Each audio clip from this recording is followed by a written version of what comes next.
નમસ્કાર, સમાચારોમાં આપનું સ્વાગત છે। હું છું અક્ષય। બુલેટિનની શરૂઆત કરીશું આપણા બજેટથી।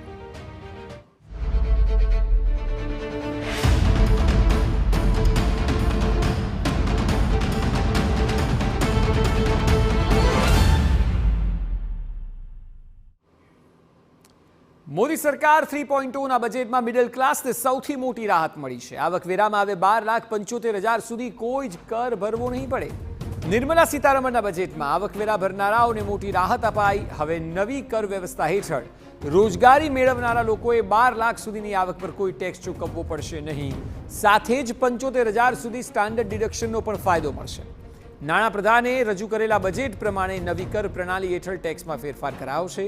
નવા ટેક્સ સ્લેબમાં સરકાર 4 લાખ રૂપિયા સુધી કોઈ જ કર લેશે નહીં, જ્યારે કે 12 લાખ રૂપિયા સુધીની આવક પર જે ટેક્સ છે તેના પર પણ નાગરિકોને ટેક્સ રિબેટ મળશે। This is reflective of our government's trust on the middle class taxpayers. I am now happy to announce that there will be no income tax payable up to income of 12 lakh rupees.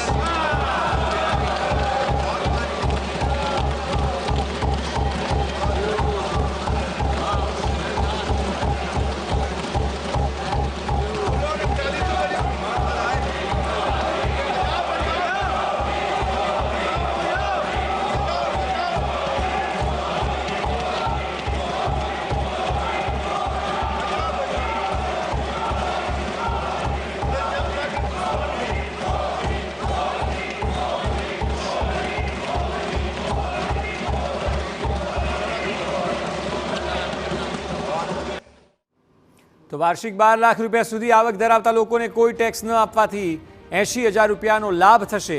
વળી વાર્ષિક 18 લાખ રૂપિયાની આવકવાળી વ્યક્તિને ટેક્સમાં 70,000 રૂપિયાનો ફાયદો થશે। થોડું વિસ્તારથી સમજીએ તો 12 લાખની આવક સુધી કોઈ ટેક્સ નહીં, 1 લાખ મહિનાની આવક પર કર નહીં આપવો પડે, 12 લાખ સાથે 75,000 સ્ટાન્ડર્ડ ડિડક્શનનો પણ ફાયદો છે। એટલે 12,75,000ની ઉપરની આવક પર જ કર લાગશે। 12,75,000 થી 16 લાખની આવક પર 15% કર થશે, 16 થી 20 લાખની આવક પર 20%, 20 થી 24 લાખની વાર્ષિક આવક પર 25%, 10 લાખની આવકવાળાને હવે 50,000નો ફાયદો થશે, 12 લાખની આવકવાળાને 80,000, 15 લાખની આવક પર 95,000નો ફાયદો થશે અને 20 લાખની આવક પર 1.5 લાખ રૂપિયાનો ફાયદો થશે।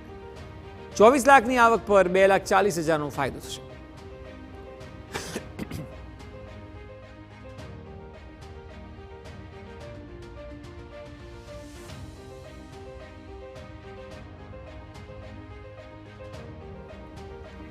જે સરકારનું નવી કર પ્રણાલીને પ્રોત્સાહન આપવાના વલણનો ઇશારો કરે છે। આ દેશમાં નવો ઇન્કમટેક્સ કાયદો લાગુ પડશે, જે માટે આગામી સપ્તાહે સરકાર નવું બિલ લઈને આવશે।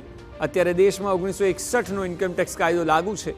બજેટ 2020માં સરકારે આ જ કાયદા હેઠળ એક નવી કર પ્રણાલી લાગુ કરી હતી, પરંતુ જુલાઈ 2024માં રજૂ કરેલા બજેટમાં સ્પષ્ટ કહ્યું હતું કે ઇન્કમટેક્સ કાયદાને બદલવાની જરૂરિયાત છે, જે માટે એક સમીક્ષા કમિટી બનાવાઈ।